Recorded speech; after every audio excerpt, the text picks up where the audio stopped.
am Amber Mack. Thank you so much for joining me here today in the Amber Mack Media Studios.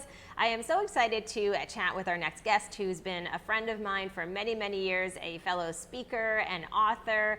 Ron Tite is here in the studio. Welcome. Thank you for having me. This is incredible. I love it. It's fun to be here with you and finally sit down because, of course, aside from being a friend, I am also a fan. And you have a new book out, which we're going to talk about, although I expect that we're going to go all over the place with the conversation today. But tell us first about the new book. Well, the new book is called Think, Do, Say, How to Seize Attention and Build Trust in a Busy, Busy World. And, you know, there were two reasons, I think, why I really wanted to write this book. One, and we've talked a little bit about this just beforehand, but that I felt that there were so many businesses and individuals who weren't playing the long game anymore. That they were playing the short game. They were trying to game the system to put things in their favor and to get vanity metrics, right? To get quick little hits of heroin, you know, along the way. But weren't actually doing the tough work to sit down and do business and build a business. And the second reason was that the ones that were kind of trying to do the good work were really talking about it in this old school scripted way that didn't mean anything to anybody. And that there was just so much BS and politics involved in the communication of those messages.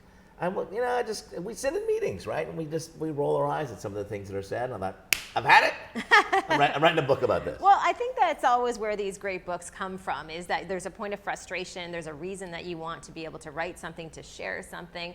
I also want to say, just for people who are watching right now, whether you're watching live or you're watching after we are live, to please leave us your comments. If you're on Twitter, you can use the hashtag ThinkDoSay. If you're on LinkedIn, I'm watching the comments right now. I have to say, a lot of people are excited to see you. So Cameron Mace says, looking forward to this. Levin says, all good. I was just doing a check-in with video and audio, so we got the thumbs up on that front. Nice. So a lot of people are excited to talk about this, and I think you're exactly right. Stuff that may seem really obvious to us because we're exposed to a lot of things on the road, working with clients. For someone who's in an organization and who perhaps just doesn't have that chance to breathe and see what's happening around them, it's got to be pretty frustrating. Yeah, it really is. And I think there are a lot of people, they want to do the right thing. They really do. They want to do the right thing. They want to make a difference. They want to be fulfilled in their careers. And what ends up happening is they end up just getting caught in large organization. Either they get caught in a large organization where they're taking their cues from people who are playing that game, or when they're like a smaller organization, they get those quick little hits, and that's what they crave. And the result is that they don't end up building a sustainable business.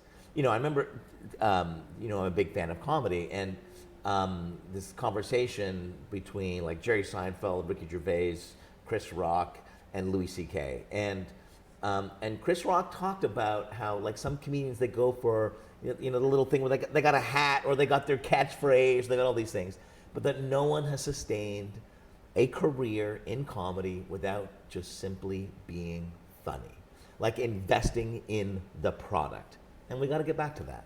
Yeah, I think you're absolutely right. And I think also we live in a different world today in 2019 going into 2020 where, like you said, and this is in the subtitle of your book, that it's a noisy, noisy world. And a lot of people are fighting for attention and eyeballs. Can you talk a little bit about how people are feeling right now, people who are watching, as far as just, the acceleration of the digital space and information? Yeah. What's happening today? Yeah, so there's a couple of things there. I mean, one, we hear this, people see 5,000 advertising messages a day. And sure, I don't know who's quantified that and how long ago that was, but sure, you can say that. I think low cost of production has meant it's actually that we've generated more products. We've generated more products with more SKUs, with more line extensions. And because of that, we've seen, we used to be really simple, right? It used to be really simple. Like the bank did this thing. And now your grocery store is your bank. And again, I'm not saying that's wrong, but it creates confusion in the minds of consumers. And so there's all these products, and there's an ad behind every product, and every product has its own Twitter feed, and every product has its own PR strategy and everything else. So that's added to the clutter. The second thing is, of course, that we are more connected. And we're more connected in consuming content that we want and that we're interested in. And so it's across more devices, across more platforms, and all those come with messaging. The real trick, I think, though, is I think there's an interesting metaphor about Times Square. that if you stand in the middle of Times Square, there's actually two competing levels here. On one level, you're surrounded by this wall of really expensive promotional real estate, and you have no idea where to look because it's just coming at you from all angles. And that is where the establishment is, right? It's like the people with money who can afford to be there. It's those brands. But down on the street, you've got people who are more aggressive, who are more targeted. They can come right up to you. They can see what you're wearing. They can comment on that. They can see where you're walking, comment on that. They can target their message for you. But there are also people who are selling fake Gucci's. There are people who are selling you that the end of the world is coming. So on one level, you don't know where to look, but on the other level, you don't know who to trust. And I actually think that that is the bigger problem in business, is that consumers don't know who to trust. They know how to seek out information. They can search stuff. But once they come up with an answer, do I trust that organization enough to give them my money? It's a really great point, and I've been thinking a lot about this recently in terms of, is this the end of trust? I mean, I think we see this not just in the business world, we see this with politicians. Is there ever going to be a politician again who anyone trusts? I mean, we really are losing that ability to trust people, to trust organizations. Is there a possibility that the pendulum will swing back? And I think there are some little elements of hope in your book in terms of talking about how to regain that trust. You're so right that what we would call macro cultural forces that are at play, and for those of us in business, people have trouble trusting us, and we haven't had. Some of us may not have anything to do with it, but it's because over the last 10 years, Lance Armstrong lied to our faces. I mean, the reason I got into comedy was because of Bill Cosby. He went from America's Dad to America's Predator. You can't trust him. Who can you trust? And we've seen politicians lie to us. We've seen the Panama Papers did nothing. Everything from every angle. And then Volkswagen shows up with the emission scandal, and Wells Fargo starts creating fake accounts. And so business isn't innocent in this, but there are more cultural forces that are at play. Here's what I know about capitalism. I know that when there is a need and there's money to be made by offering a certain product in a certain way, companies will go to the light, right? They will see the light, they will walk towards the light. And so when consumers stand up and say, we're not putting up with this anymore, this is what we want and this is what we're willing to pay for, that is what drives change. Profit will drive change, and I know the pendulum will swing back because there's a lot of opportunity there for the brands that do. Let's talk a little bit about some of those brands and those businesses that do. Let's talk about the examples of those companies who are maybe moving into the light and who are doing a great job in terms of regaining attention, to rebuilding trust. Who are some of those standouts that you feature in your book? The one thing I wanted to do was not feature the same old examples. I made a very clear commitment to myself that I wouldn't mention Apple in the book. And that's not because I'm not a fan of Apple. I'm a big fan of Apple. I have Apple products. But I think that often we can find examples that are unattainable. You just, we'll quote Steve Jobs, and it's one of the most successful human beings to ever walk the planet. That's not great for Karen who works in procurement, So I think we do need some fresh examples. So there are things I like. I obviously like what Wealthsimple is doing. I think if you look at the tonality of how they're talking about money, and I'm not a finance guy, so I can't speak to the credibility of the products or the advice, but from a tonality standpoint, they're taking out the establishment.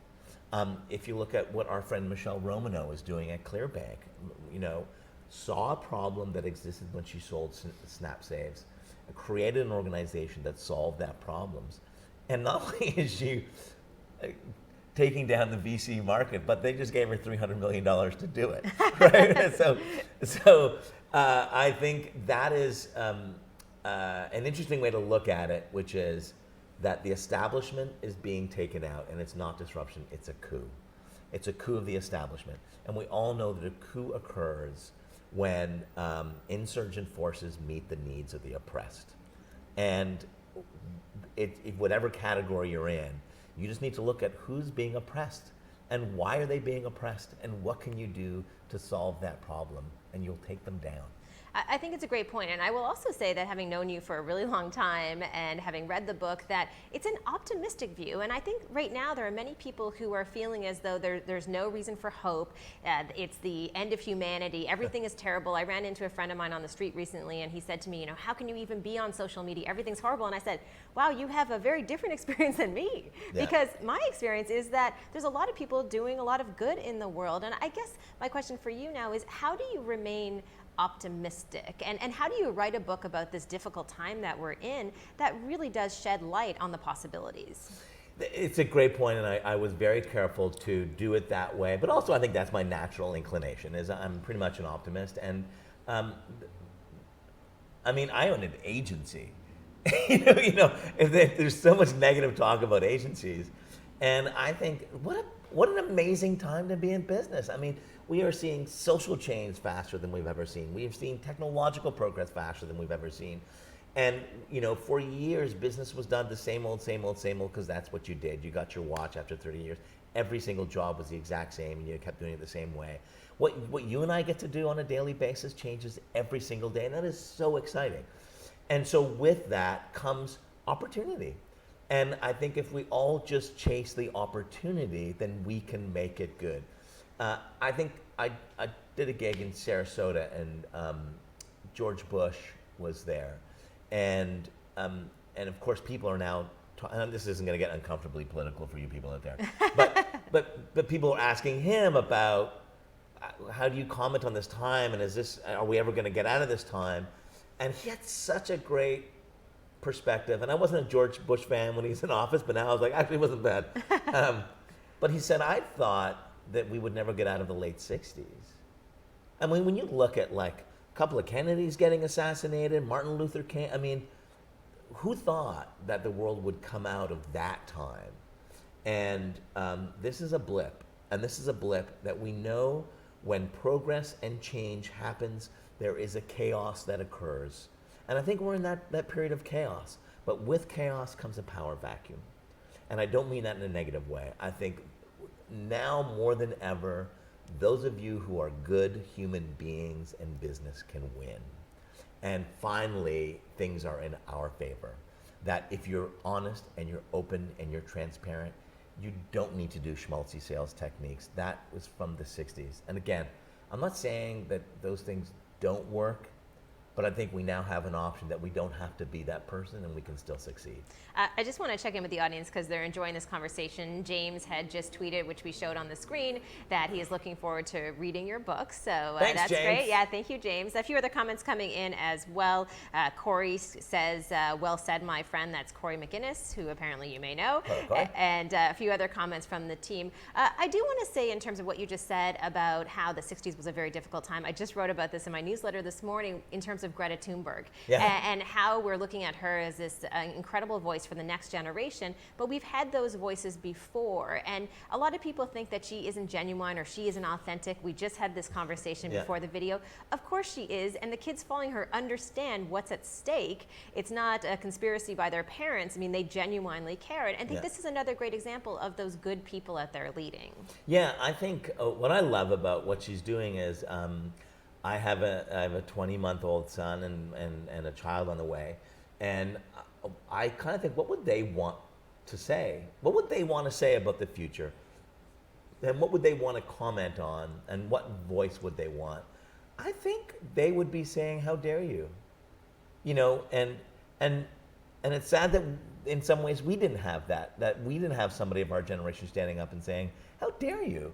I mean, how dare you bankrupt the country? How dare you bankrupt the planet? And we're going to be left holding the bag on this. Baby boomers. No, I think you're exactly right. I'm just laughing too because I'm thinking about Chris, who's behind the camera, and because Ron is a comedian, he moves a lot. So I'm sure Chris is having a heart attack right now because there's a lot of movement, a lot going on, but it's expected as well. No, you're right. I think even that line, "How dare you?" The first thing my 10-year-old did when he knew we were going to go to the Greta Thunberg protest, the climate protest that took place last week, is he drew some digital art and he had the words coming out of her mouth, "How dare you?" And I think, again, if we look at that generation, I think they may be stressed, but I think they are, again, optimistic. And I don't mean to keep saying this over and over again, but I think we are similar in that approach, in that optimism tends to be this incredible characteristic that can help us drive through these difficult times. Yeah, I think, and part of that optimism is everything's going to be okay, and I think we can get, as business professionals, we can get so focused on these details that they just don't matter. And the optimist in me says, look, everything is going to be okay. Like, we just got to get through this. And let's look on the bright side of things, and as a people.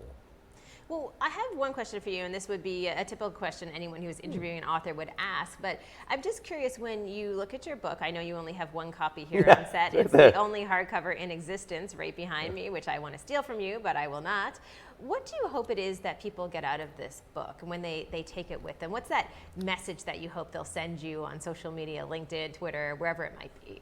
This was worth the $29.95. I think if they walk away and think, it's actually not as complicated as everyone is making it out to be, and I can make some pretty specific choices and be happy and fulfilled and successful, however I want to define that.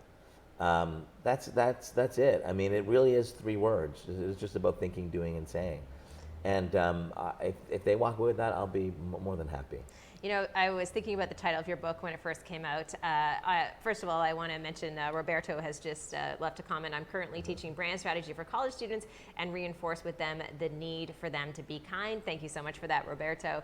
When I think about the title of your book, it reminds me that, like you said, it's 3 simple words, but the truth is there's a lot of people, maybe even people watching right now, who maybe only do 1 or 2 of those things on that list. You may think, you may do, but maybe you don't say it, or you may say it, but you don't think and do it. And this is kind of a problem generally in our society right now, is that there's a lot happening that doesn't string those things together. Yeah, there's certainly, there are people who just think, right? And it's like, if you just think, then you're a philosopher, which is fine if you are, but now it just seems like everybody with an Instagram account and a Maya Angelou quote is a philosopher, right? We're all philosophers now.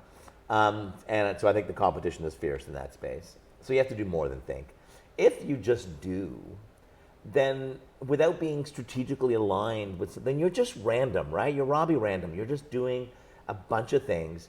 And if it's an organization, you're probably a sweatshop. Like, you're probably a sweatshop pushing your people, and no one wants to work in a sweatshop.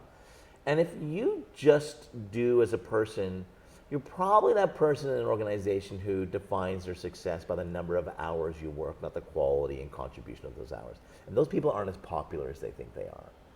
And if, as an organization, all you do is talk about the things, you have great marketing, but your products don't actually deliver, well, you're in churn mode. You're just in constant acquisition mode because you have no customer loyalty. And if, as a person, all you do is tell your colleagues of the great things you're going to do, but you never actually do them, then you'll be found out.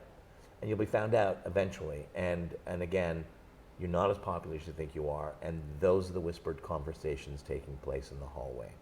I have one more question for you, but I do want to read this comment because it's a long one and very thoughtful. It's from Cameron, and Cameron says, I think consumers want more transparency and they want to be informed and given practical ways to learn to do it themselves, where the old establishment assumes consumers want things done for them by professionals when they actually want to learn how to do things on their own. A great example is the example you mentioned about Wealth Simple. They have done a good job of educating people, which I think this generation craves. So maybe a comment on that before my last question. Yeah, there's we were talking about our love of Volvo, and we're involved with Volvo for years. Niles Boland, who invented the 3-point safety harness, they gave that away. They had like the most safe approach to seatbelts, and they gave it away to other manufacturers. So they put purpose before profit. And I think when you do that, the consumer sees you in a completely different light. That you're not there just to make money, but you're actually there for the benefit of consumers. So that can be something that comes in the form of an innovation or a technology like that, or it can be in helping information. Like our job is to inform people, and when we do that, if you refer to us, then if you come to us for your purchase needs, then great. And if not, then great. We've done our job. And I think most organizations Matt Basili, Yeah, of Fidel course. Gastro's. Yeah. So Red Bull asked him to come and to shoot some videos, and he couldn't do it because he doesn't react well to caffeine. He said, I can't do it, and I can't drink your beverage. I love what you're doing. I can't drink your beverage. And they said, we don't care if you drink our beverage. Like, what? No, we don't care. This is about attitude and about values, and we know that if we connect with people on values, enough of those people will convert to a sale. And those that don't, that's totally cool. That is a very good story. And you mentioned Volvo, and I told you before we started that I started to work with them on a brand partnership deal. And I said, okay, well, I'm going to buy a Volvo. I'm all in. I'm going to purchase this car for 3 years. And I think, again, it's about having that level of commitment. We do have a question here from Roberto. It says, how do we bring more kindness to industries where the entitled geniuses are glorified, like advertising? That's a great question. It's a great question. I think, Nike's Colin Kaepernick, I believe in something even if it means sacrificing everything. And that means if you've got the cowboy on your team who's a jerk but who drives a lot of sales, I'm sorry, you got to walk away from that. We had a client who we were not aligned on values with, and we said we should probably not work together and we'll give you your money back. And not enough people are willing to make that sacrifice. And so you reward kindness. That's what you do. You compensate the people who are kind, who reinforce your values. And we got to stop making excuses for the quote unquote geniuses who are really only genius in one aspect of business, and it's not the right aspect. Elon Musk. Anyhow, so I said I was going to wrap up, but I have to tell you there are so many great questions and comments coming in. I wanted to read this one from Neil, who says, I tend to do business with a person whom is honest with me rather than a business. If that person leaves, I tend to follow them since I trust them. Yep. We do. It's the old line, right? We don't do business with business, we do business with people. And when I launched the agency, we had a first pitch, and we went in, and I promised I wouldn't work with any clients I'd worked with before. We won this piece of business, and when I asked the president of that business, why did you call us? We just started, we just opened, and he said, I spoke to this person who used to be your client, and he said, I'm not exactly sure what Ron is doing, but you can trust him. Amazing. And that alone got us in the room and got us the business. And now 8 years later, we have a big agency. But it was all based on the relationship that I had built from before. And that relationship was built on honesty and transparency. I think sometimes, though, people think that kindness is a sign of weakness. And it reminds me of a pilot that we worked on a while ago called Dream Funded. So for people who don't know, Ron and I were the experts on the show. The show got picked up in the US only with Steve Harvey. We were kind of wiped out of the equation. But I thought about this when we were on set because I think we were very optimistic. We encouraged the startup founders. We had a same sort of vibe in terms of really saying, hey, this was great, maybe work on this, but maybe that's not what people like. I made this joke the other day where I said, because I referenced Jake Gold, who was on Canadian Idol, and I said, Canadian Idol is a lot like American Idol, except all the judges after every performance just say, that was nice, that was really nice. So, there's, Seth Godin was in a conversation with Mitch Joel, and he pointed this out. I thought it was so great. And it's not that those tactics don't work. It's not that we're saying that being cruel sometimes doesn't work, or being aggressive doesn't work, because it does. It does work sometimes. It doesn't have to be the only thing you do, and that kindness does work as well. So it's not that it doesn't work, it's that you have to ask yourself the question, do you want to be that person that uses that technique to succeed? I don't. I'd rather pursue the path of kindness and see if I can make that work. And I think it does. Trevor Hammond, who was a producer on Dream Funded, is watching right now, who said, I heard of that show, ha. Alan Mundy, who is watching on Twitter, also said he's excited to read the book. So thanks, encourage him Alan. to check that out. Lots more comments and questions coming in, but I promised I would keep this to about half an hour. Ron has a busy life. So I did want to ask my very last question, because this question is really in honor of a mutual friend of ours, Rahaf Harfouche, who wrote a book recently talking about just the hustle and the burnout, because I think we're kind of living that. It's an excellent book, and she's very critical of people who maybe are always the people who are thinking, doing, and saying, and we fall into that category. So how do you avoid burnout and a lack of creativity and imagination in a world where you're doing all of these things that you're prescribing? I very carefully choose to not chase the panic of success. I think when we go down the road of doing things, there's it's like it's not enough to just to write a book, which in itself is a massive endeavor. But now you got to promote the book, and you got like everything else. And so leading up to the book launch this year, I should have been doing a million different things to launch the book, and I decided, nope, I'm going to my cottage for 2 weeks. I need to dial in with my family. I need to walk away, and I was fine with that. So I think we can get caught up in the things that we have to do, and so to all you, you're an adult. Like, you don't have to do anything. Like, you really don't. You just have to be comfortable with the ramifications of it. And so I think that's what we have to remind ourselves, that to succeed, we need the air and the space around those moments of brilliance. And we need peaks and valleys. And I schedule it in. I ensure that I get that time. I'm very conscious about how I spend my time on planes.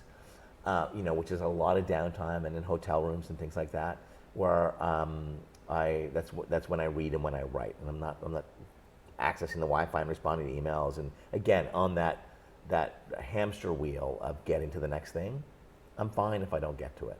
And I think you have to be very protective of that special quality time. Like, when I go to a meeting and someone tries to mess with my plans to go and spend time with my son or my family, and they actually think it's a good idea for me to cancel those plans, I go into this mama bear mode. Right. I'm just like, no, okay, listen, you pushed me over a cliff, and this is not going to go well, because I need to protect those precious moments. And I think a lot of that is sometimes what people have a hard time doing. So it's okay to say, hey, no, Yeah. I can't do that. Yeah, I think that was the toughest part of me. Toughest part of becoming a dad was when there are no kids at the table. A husband and wife team were like, oh, we'll get to that later. Like, I had to schedule a meeting at 5, and so it was being really conscious of, like, no, I actually leave the office at 4. I don't stay past 4 o'clock, so that I can go and pick up my son when I'm in town. That is a very important time of day, and so it's really just blocking the calendar and saying, I'm booked. Yeah, and having people respect that. So I wanted to remind people one more time, because there are still questions and comments coming in, that the book is called Think, Do, Say. It is a fantastic read. I was lucky enough to get an early copy of this. It's also a very accessible book. It's a nice size, good to bring on planes. Yeah. So just remind people where they can get the book if they want to pick up a copy. Wherever you get your books. So all retailers, all audio retailer, wherever you get your audio distributions, the audiobook, Kindle books, all that, both in hard copy and digital copy, it's available everywhere. It's everywhere. Awesome. So Ron Tite, thank you so much for stopping by the studio, for joining us here today. It's been a ton of fun. We will try to get to some of the questions and comments we didn't get to during this video afterwards. Thank you for being here, and remember, you should pick up Ron's book because he is the nicest guy in business. I'll see you guys soon. Thank you. Thanks for having me.